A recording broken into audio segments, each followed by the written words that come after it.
Hello, everyone, and welcome to the Sowers Podcast. My name is Matt Naismith, and I am your host. This podcast is all about church planting in the Canadian context. So whether you are a church planter, a pastor in a church, part of a church planting team, or someone just wanting to learn more about Canadian church planting, we believe this podcast is for you. We pray this is a blessing to you, and if it is, we'd ask you to share links to episodes, subscribe on whatever platform you're using. With that, let's get to our next conversation.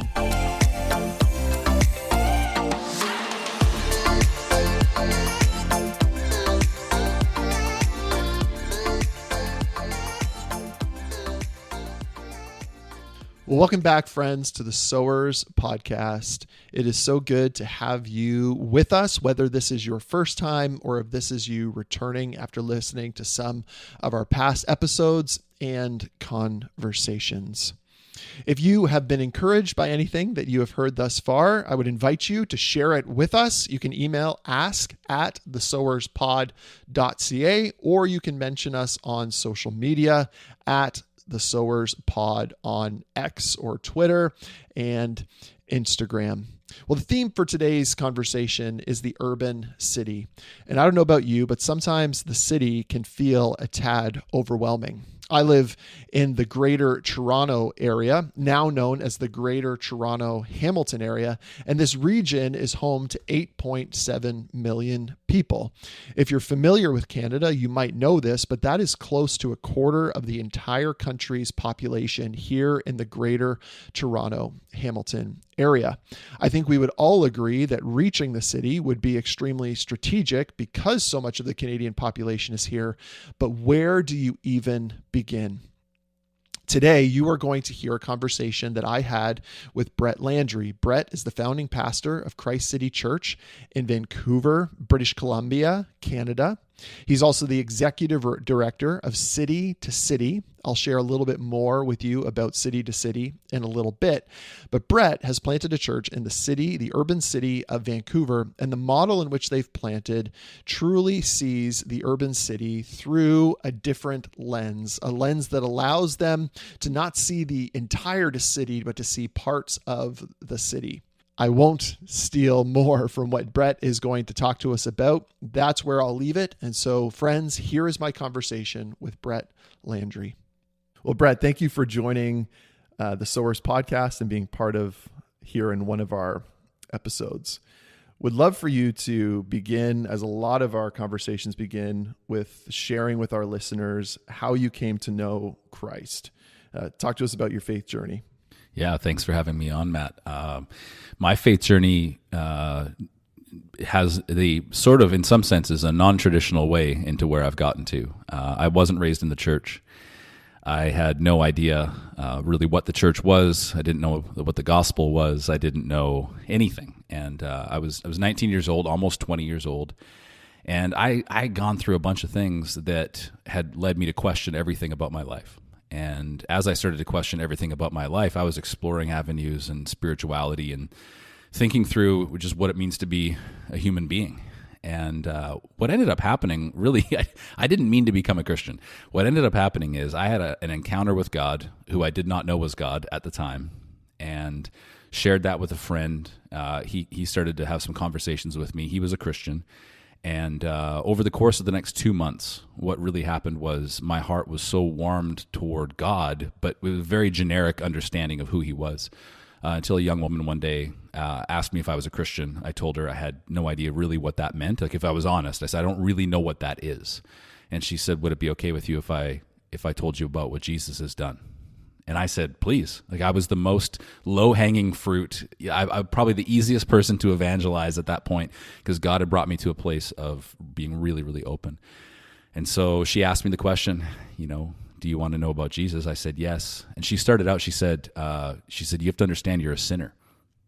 And what had happened to me 2 months earlier was I became increasingly aware of like this weight of the fact that I wasn't right with God. And I didn't know how to be right with God. I didn't really know what he expected from me. I just knew I was doomed. And I lived under that for a couple of months. Now, is God kind of part of your broader worldview? Like, were you a deist? Like, were you raised in an atheist environment? Like, what was... Yeah, so I was raised in like a really good home. You know, my parents are like good parents. They're wonderful grandparents. I was raised in a small town in central Alberta.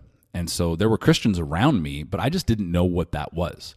And so basically I had like, I would say I had agnostic, I guess, but it definitely wasn't atheistic. I believed there was something and someone. I just never had an understanding of who it was. And I think like a lot of people, I was living my life with this baseline understanding of there has to be more than I can see, but nobody had specifically shared the gospel with me. And so I just never knew.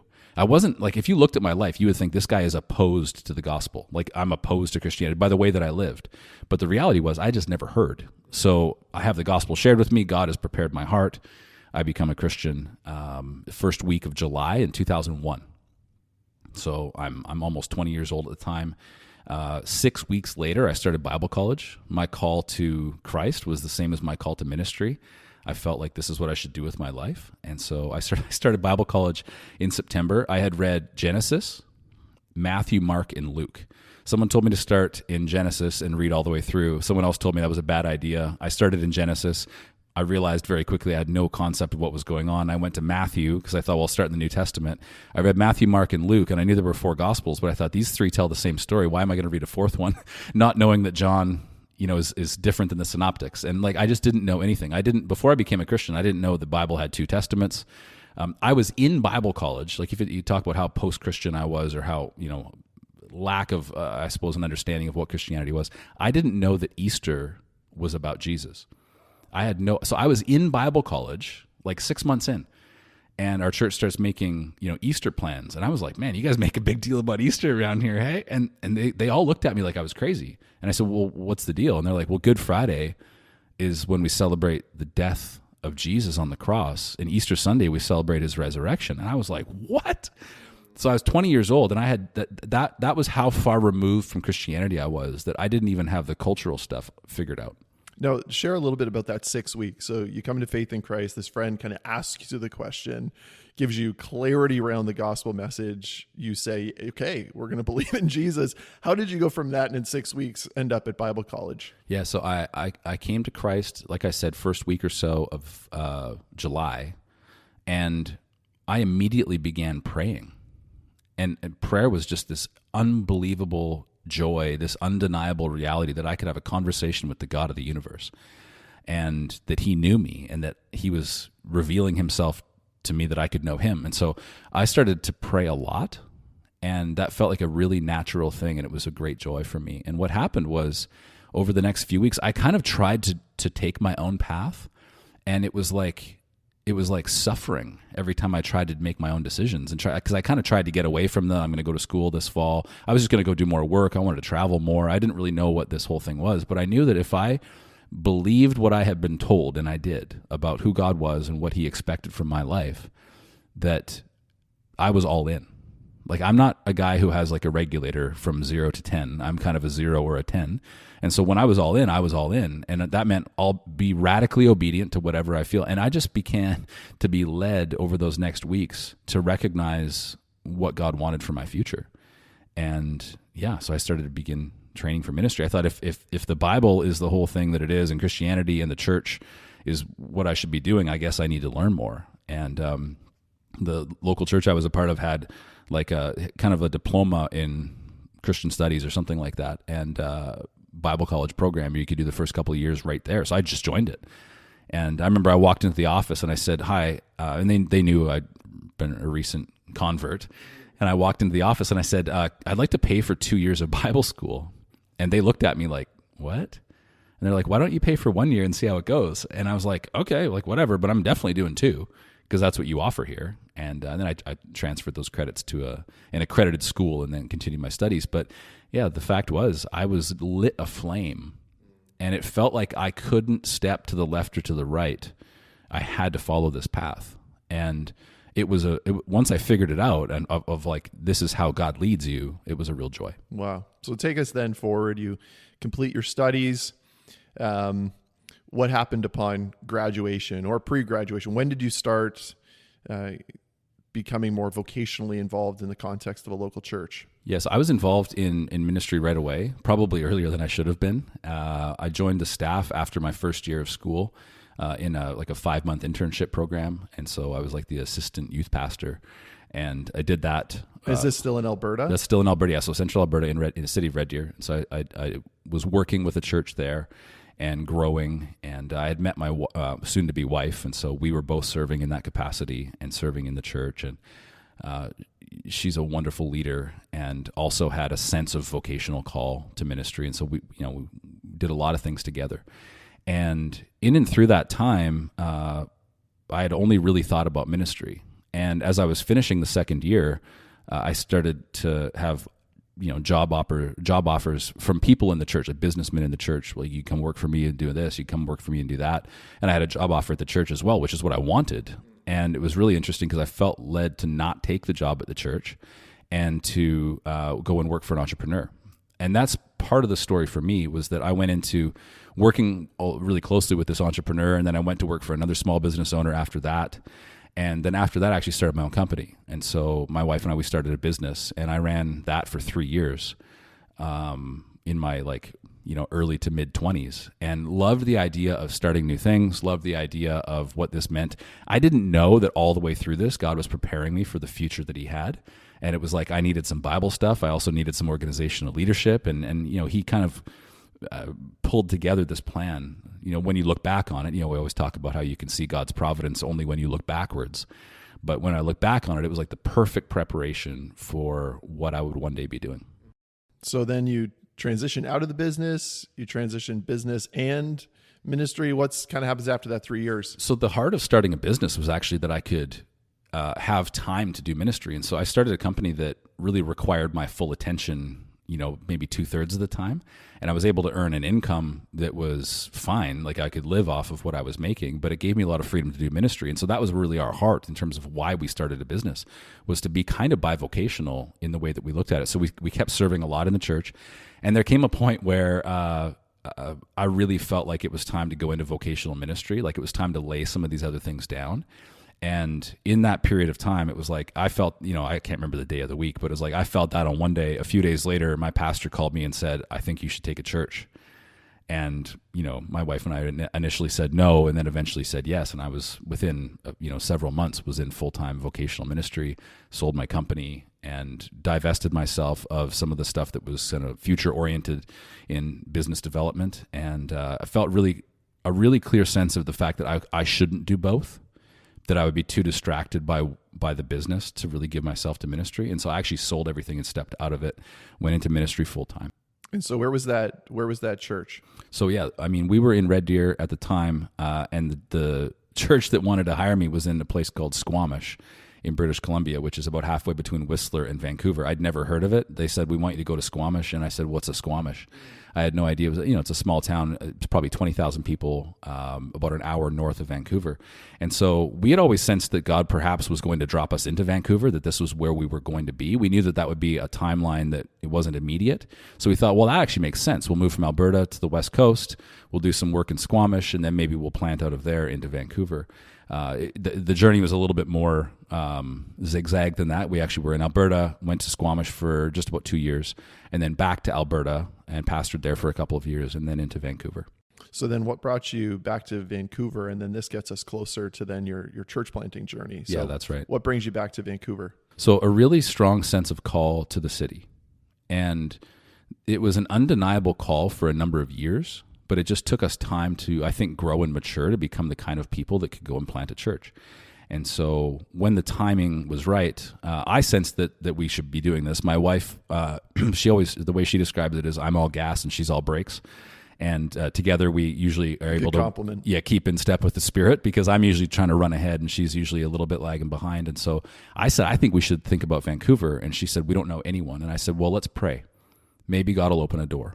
And so I remember we're holding hands, standing up together, holding hands, praying, God, would you open a door? Very simple prayer. And 2 days later, I got a message from a friend of mine who, by this time, I'm back in Alberta. But I got a message from a friend of mine in Squamish, and he goes, what are you doing in Alberta? I thought you told me you're called to Vancouver.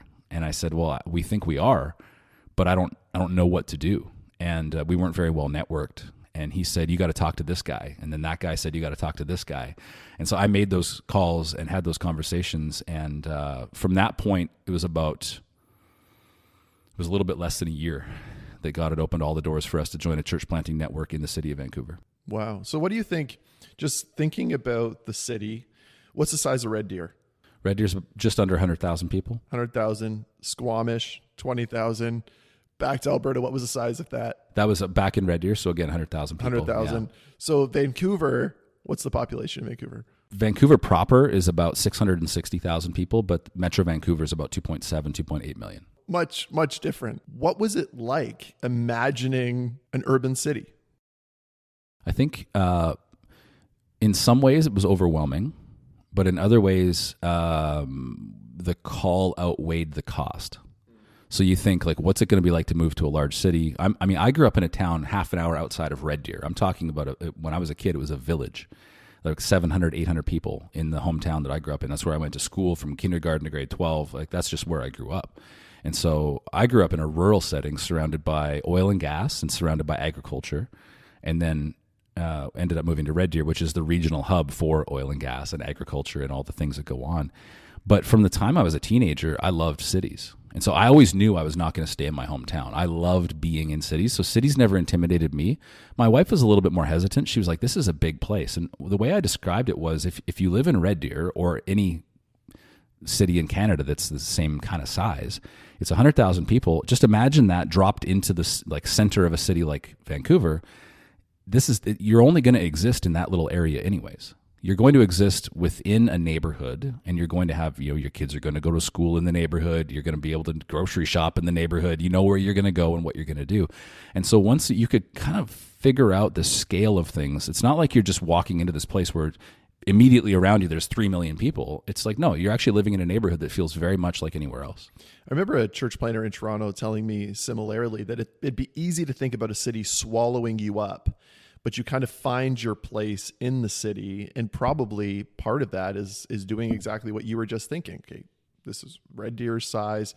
This is the part of Vancouver that I find myself in. So talk to us a bit about how that mindset, I know a bit of the story, but tell me then how that mindset transitioned into this church planting network and then into the church that you would go and plant. Yeah. So, I joined a church planting network that doesn't really exist anymore, but they had partnered me with Westside Church, which is in the center of downtown Vancouver now, but it used to be in a neighborhood called Kitsilano. That's where they met before they bought a building in the downtown core. And so we joined this church, and I just began to serve as a church planting apprentice. And so the goal there was to learn the city, learn the context of the city, learn the way that the culture worked, try to become a student of the city while also becoming a student of church planting, and then building a team and being sent out. And so that was the progression of what we had in mind.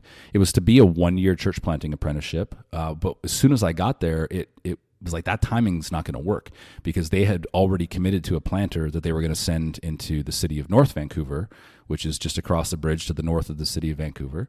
And so what ended up happening is I got to do a lot of learning on the ground as I participated in a church plant. And so I got to help them plant what is now called Shore Church.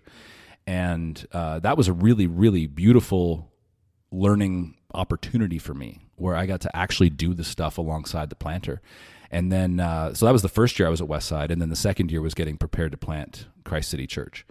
And so at the same time as, all this is going on, I'm just learning the city. And the city of Vancouver is like a conglomerate of neighborhoods. The city of Vancouver doesn't actually have a freeway in it, which is a very unique thing. So if you're in Tijuana, Mexico, and you get onto, and you cross the border into the United States, into California at San Diego, you're on the I-5. And you can drive from Tijuana straight up to I-5 all the way to, through Seattle, all the way up to the Canadian border, turns into Highway 99, and you keep driving. So it's this highway that goes through North America. And the I-5 turns into Highway 99, you keep driving north, and you go through a couple of suburbs, and then you get to Oak Street Bridge, in Vancouver, and you cross Oak Street Bridge into the city of Vancouver and you hit a stop sign or a stoplight. So Vancouver doesn't have a freeway. It's 23 neighborhoods plus the University of British Columbia. And so when you start to learn the city, you're realizing you really are living within a smaller geographical space, maybe 3 or 4 neighborhoods that are adjacent. That's kind of where you do your life. And Vancouver is built that way, which is part of us doing our contextual homework, figuring out how we can plant churches here. Learning about the city really helped us and influenced the model that we planted with. So share with us then the model of Christ City Church. Yeah, so Christ City was originally planted in September of 2013. So we've just had our 10th anniversary. And in the midst of us planting, we had identified, again, 3 or 4 adjacent neighborhoods that we were just broadly calling South Vancouver on the south side of the city. And we were saying, this is where we think we're called to plant. And so I started looking for venues. I wrote a contract on a small performing arts theater because we were going to be there for about a year, and then we were moving into a brand new Cineplex theater that was being built right on what's called the Canada Line, which is the new train line they built for the Olympics in Vancouver. And so that was our plan, was to be in that Cineplex right on the train line. Super accessible, really easy to get to, higher density population around there. And we thought there's no church like ours in this area. This will be a great spot for us. We felt like there was a need in the city for it. And we wanted to plant in a neighborhood. But in the back of my mind all the way through, before we moved to Vancouver even, I really had this dream that I believed was from God, that we would go on to plant a network of neighborhood churches. And learning the context of the city, that it is a neighborhood city, that started to resonate deeper. The people I shared it with, it started to resonate with. Now, you don't go out and start talking about that before you plant one, because planting a church is difficult and there's no guarantees. But the heart behind it was to plant in this one neighborhood.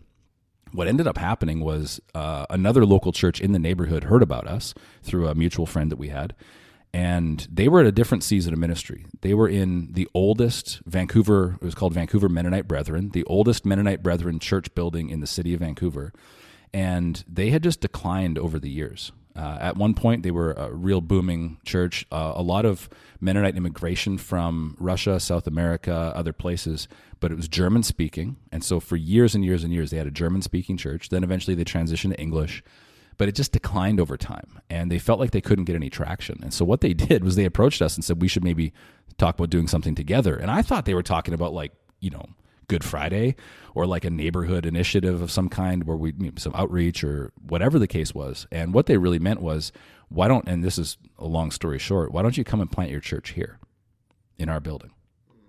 So what ended up happening is God gave us a neighborhood church building in a neighborhood where we could really live out the vision that he'd given us. And they literally handed us the keys. They voted as a church 88% in favor of closing what they understood to be their church. And a number of people left and they went to other places. But a number of people stayed with us and joined our launch team. And we then planted in that building. And that's where we've been for 10 years. Friends, we'll get back to my conversation with Brett Landry in just a moment. Prior to that, however, I want to let you know about City to City Canada. City to City Canada desires to equip local leaders to cultivate gospel movements to reach Canadian cities. They have a 4-fold strategic focus. The first of their four-fold strategic focus is church planting. Their second one is missional renewal. The third is city movements. And then finally, leadership development. Once again, that's City to City Canada, who desires to equip local leaders to cultivate gospel movements to reach Canadian cities. If you would like to learn more about City to City Canada, you can visit their website, citytocity.ca. Once again, that is citytocity.ca. And now back to my conversation with Brett Landry. So it was part of a real kingdom heart of this congregation to say, let's partner with another church in our city that has a call and a vision to plant in this neighborhood. Yeah. Let's go forward with them. Yeah. It just started with conversations where they resonated with what I was saying. And we had some good momentum being sent out from a great church. And they had tried to find a new pastor. They tried a number of different things. And again, the language they used was, we can't get traction. But they said, this is not our building. This building belongs to God. It's about his kingdom coming in Vancouver as it is in heaven. It's not just about what we're doing. What if we could find a different way to accomplish the goal that we have? And so they gifted us this property, which is just an unbelievable thing. The city of Vancouver is very expensive. And for a church plant to start in a church building that they own is unheard of. And I mean, my prayer would be that somebody hears this and that story is repeated, and imitated 1,000 times across our country, because you have these church planters with great zeal, great vision, gifted, called of God to do what they're doing, but not properly resourced at times. And then you also have established churches that, if they're honest, are really frustrated with where they're at, and they can't seem to bring these things together. And just what would it look like if God did a work across our nation where a bunch of people just say, like, it's about his kingdom, and maybe we should be doing things together? What would that look like? Amen. So you move into this building, your core team. Take us then over the next 9 years. What happens? Yeah. So, I mean, we move in, we plant the church. At the same time we're planting, Westside Church is moving from where they were meeting right into the downtown core, which means you got to cross a bridge to get down into it. And we're kind of in the main geographical part of Vancouver, not in the downtown peninsula. So they moved to the downtown peninsula. We're basically in the center of the city, geographically speaking, on the south side of the city, but really, really central.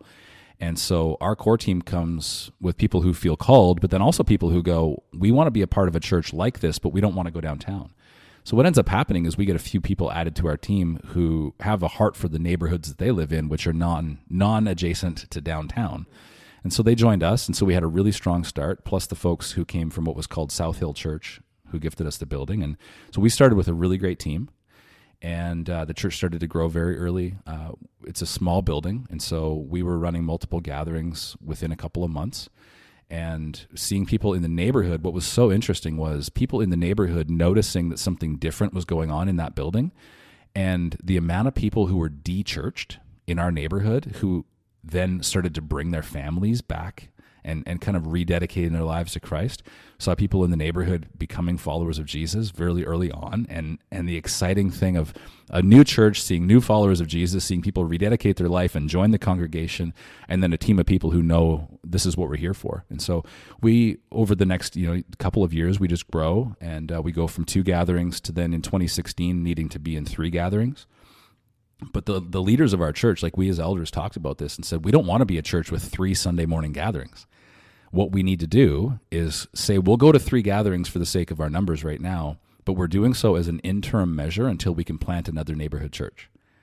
And so we got up and cast that vision. And, of course, the question is like, well, who's the planter and where are we planting? And we were like, we don't have any answers. We just think this is what God's calling us to. And would you join us in praying that he would provide everything that is needed? And so, very soon after standing up and casting that vision, we got into a relationship with another pastor. He wanted to do a work in the neighborhood of Kitsilano, which if you've ever put on a pair of Lululemon tights, that's where that's from. Kitsilano is a really cool neighborhood in Vancouver. So we planted there in a Cineplex theater. And that plant was really interesting because it was a smaller congregation there that had a strong start, maybe 10 years ago, but they were declining, and the pastor felt very isolated, very alone. He actually approached us and said, would you take us on in this vision? And so theologically aligned and all that stuff is there.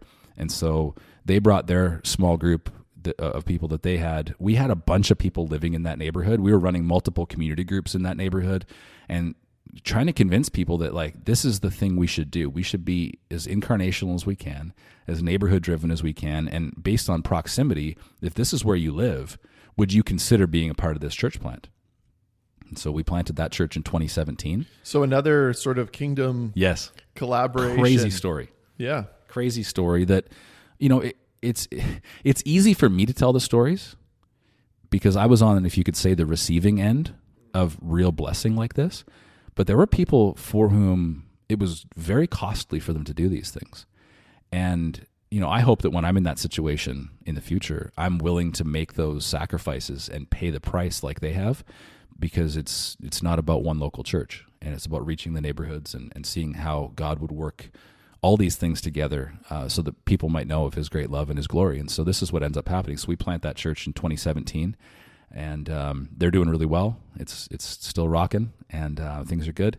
We then so we sent 60 or 70 people from our church, maybe 50 or 60 people from our church to go and join that new plant.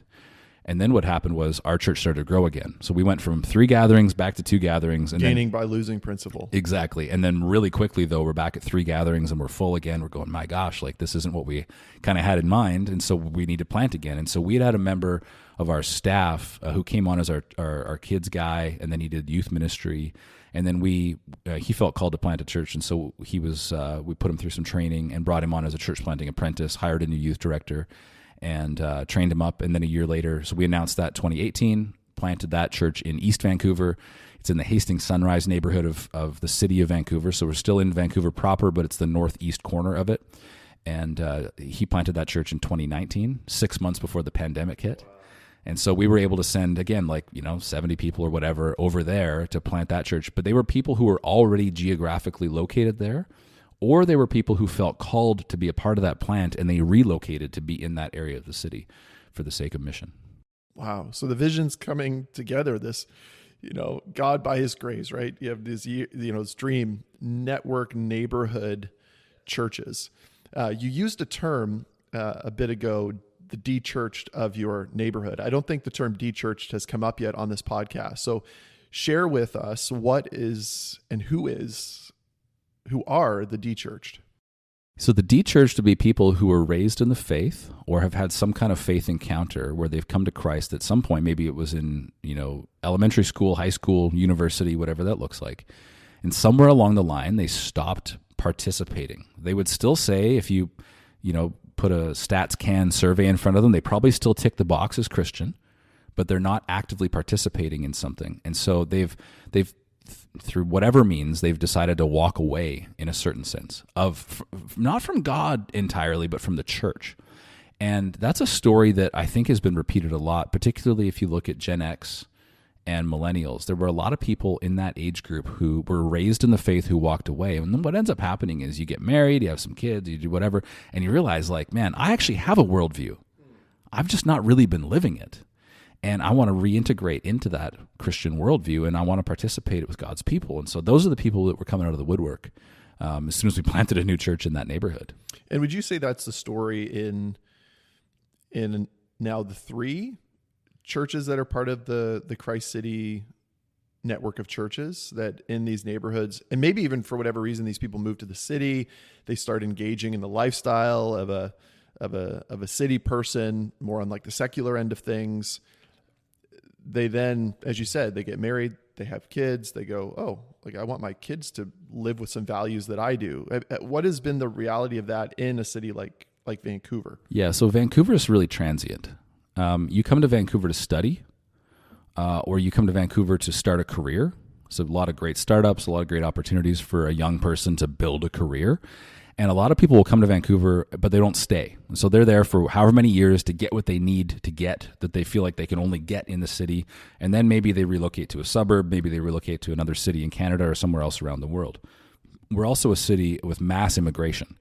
And so we've got people moving to Vancouver from all over the world all the time. It's just constantly happening.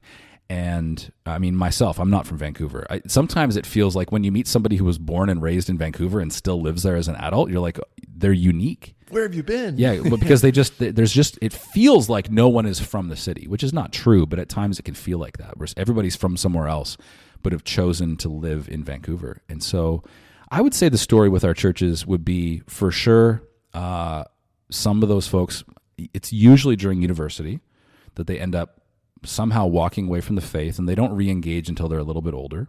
That happens.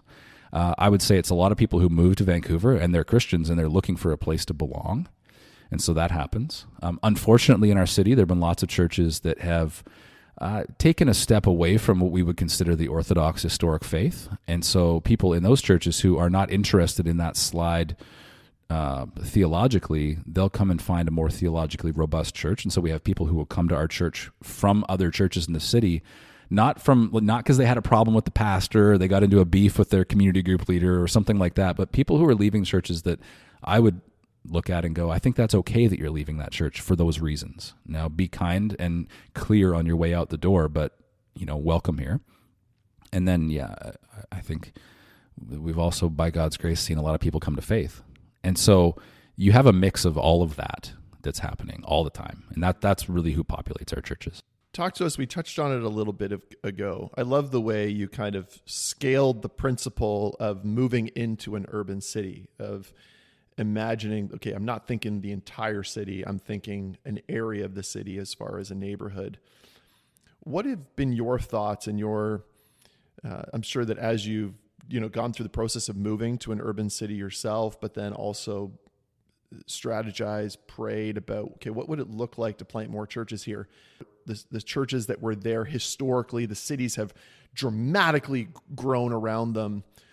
Why have they become places that traditionally, I would say now, people avoid? Would you agree? And then why would you say some of that's the case? Yeah, to a point, I definitely would agree.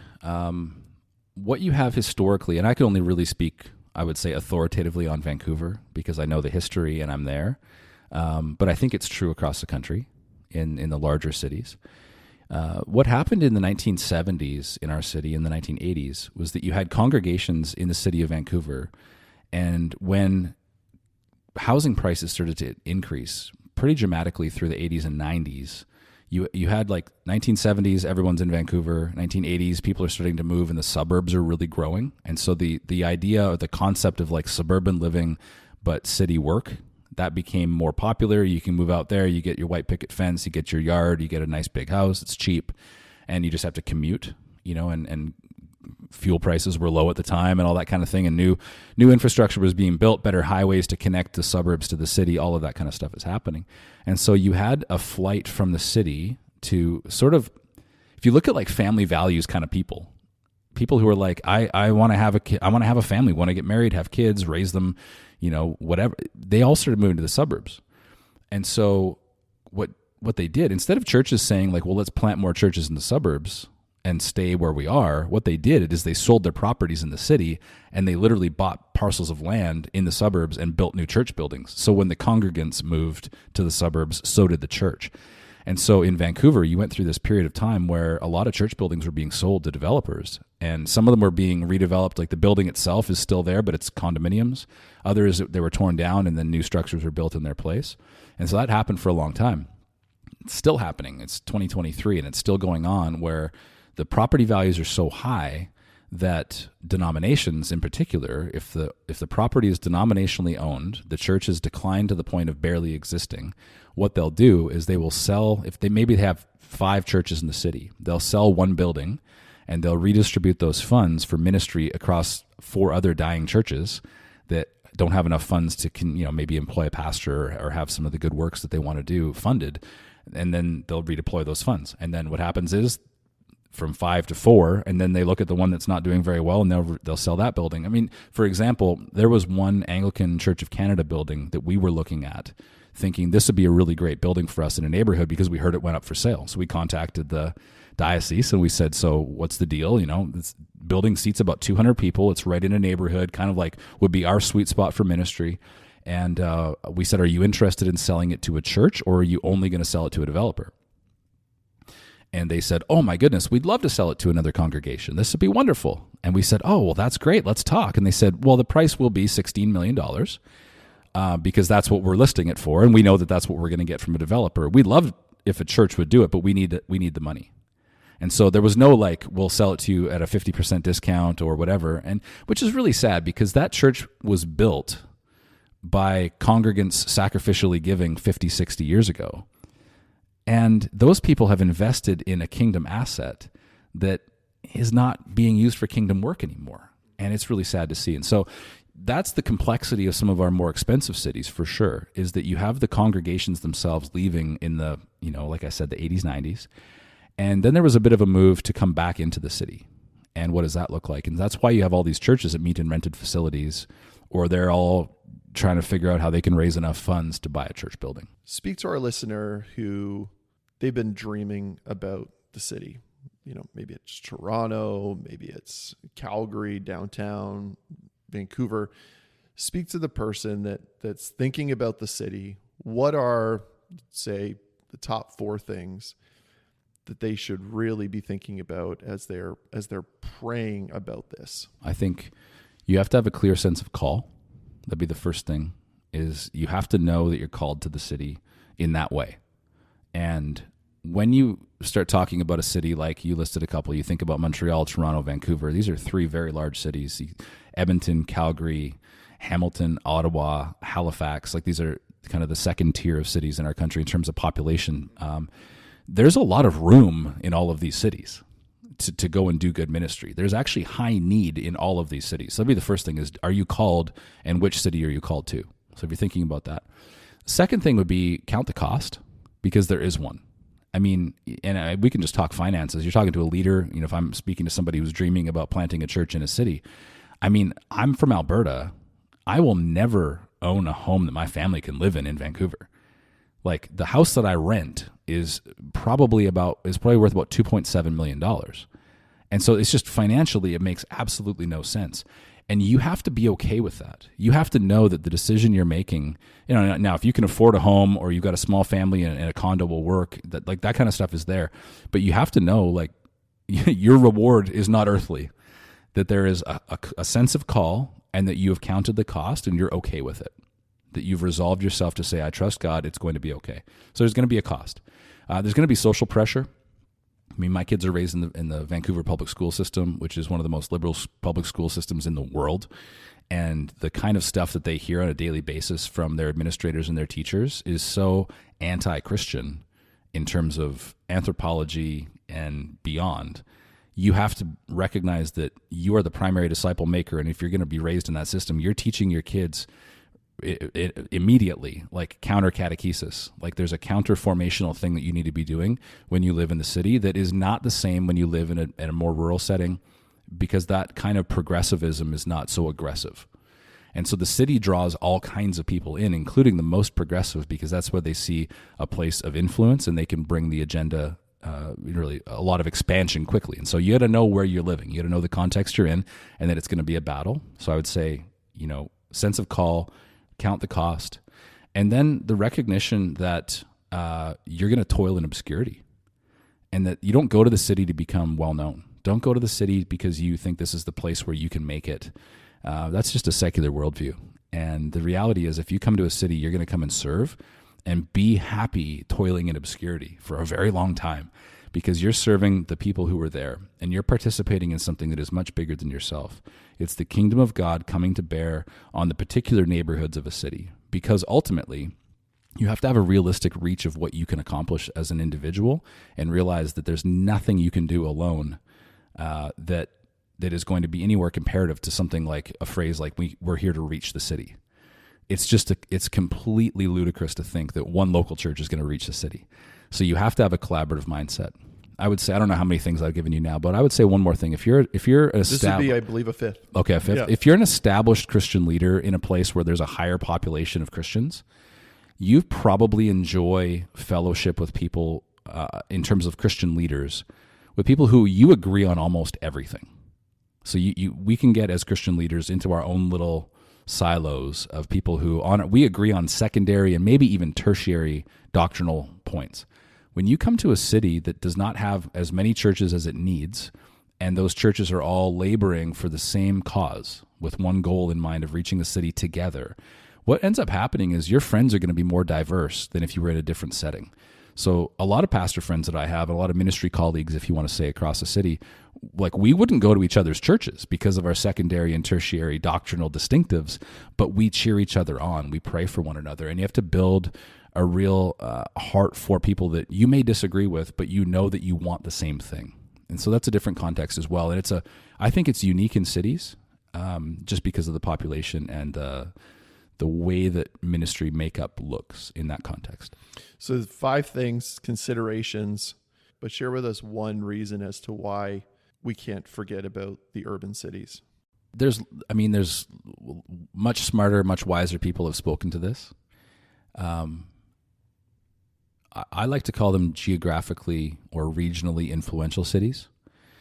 What happens is if you think about influencing culture in the most influential city in the region, what you end up with a downstream over time, a downstream influence that will spread to the whole region. So city of Vancouver itself. You've got a bunch of suburbs all around the city of Vancouver, and then you've got cities beyond that. And so if you know the geography of Vancouver, you've got the city of Vancouver, all the suburbs, and then you go a little further, you've got the city of Abbotsford. You go a little further, you've got the city of Chilliwack. If you go like 4 hours away, you've got the city of Kelowna, which is pretty sizable. If you think about going the other direction, Vancouver Island, that's another whole thing with the city of Victoria. But Vancouver is by far and away the most influential city in the region. It's the center of culture. It's the place where a lot of industry is. It's definitely a developmental city where a lot of younger people come to start their careers, as I said earlier, and to really get a foothold in what they want to do with their life. If you can reach them, they are not all going to stay in the city of Vancouver.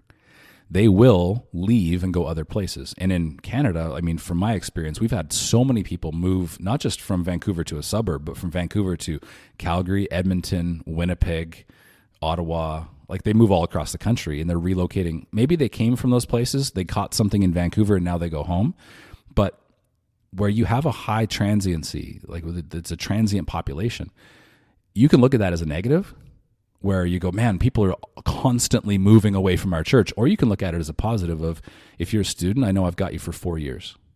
Or if you're a young professional, I've got you for a little bit of time. And I want to influence you about what the Church of Jesus Christ can be and how we are the church. And then when you go somewhere else, you can spread that. And one of the ways I talk about it is, if you look at 1 Corinthians, our church preached through 1 Corinthians chapter 1, verse 1, like it starts out to the church in Corinth. And sometime later, Paul writes the letter of 2 Corinthians. And it's to the church in Corinth and all of Achaia. It's the whole region. And what's happened is he planted the church in the city, and through the most influential city in the region, they have now influenced the entire region. So he's not just writing to the church in Corinth, it's all of Achaia. And I think that's what we can do when we have intentional efforts to build in the cities. Brett, thank you for sharing your heart today with us for the city of Vancouver, for cities broadly, and also sharing with us your personal story. How can people get in touch with you? Yeah, so Christ City Church is in Vancouver, christcitychurch.ca. You can check out a ministry that I lead called City to City Canada, and so that's a new ministry that we have going on, citytocity.ca. I'm on all the requisite social media, and if they want to reach out, I'm certainly findable, Brett Landry. And appreciate you having me on, Matt. Love the work that you're doing, and the way that you're championing this kind of effort, the way that you're encouraging people across the country, reaching students, planting churches, and being kingdom-minded while you go about it. So thank you for having me on. Thank you so much, everyone, for listening to this conversation with Brett today. Before we sign off, I want to, again, introduce an action step, or really a question for you to be thinking about. I want you now to think about the context in which you're ministering, and what is something that overwhelms you as it relates to the mission that God has placed in front of you. How could you scale whatever it is that you're overwhelmed by to a manageable step? A few years ago, I read the book Atomic Habits by a guy by the name of James Clear. And he said many of us fail to actually move forward with habits that we're trying to create because we start with too big of a habit, too big of a goal. And he said what then that prevents us from doing is to take small steps towards that habit. And so scale back this thing that you're feeling overwhelmed by. For Brett, it was scaling the city down to a kind of a manageable thought, 100,000 people in a neighborhood. What is it for you? Maybe it's a neighborhood you've been called to reach. Start with the houses beside you. Move out beyond that. Scale whatever it is that you're feeling overwhelmed by back to something that feels more manageable so that you don't get lost in the big, huge, overwhelming city, neighborhood, whatever it is that God has called you to. Once again, thank you for listening to this episode, and I'm looking forward to continuing this conversation with you in the weeks to come.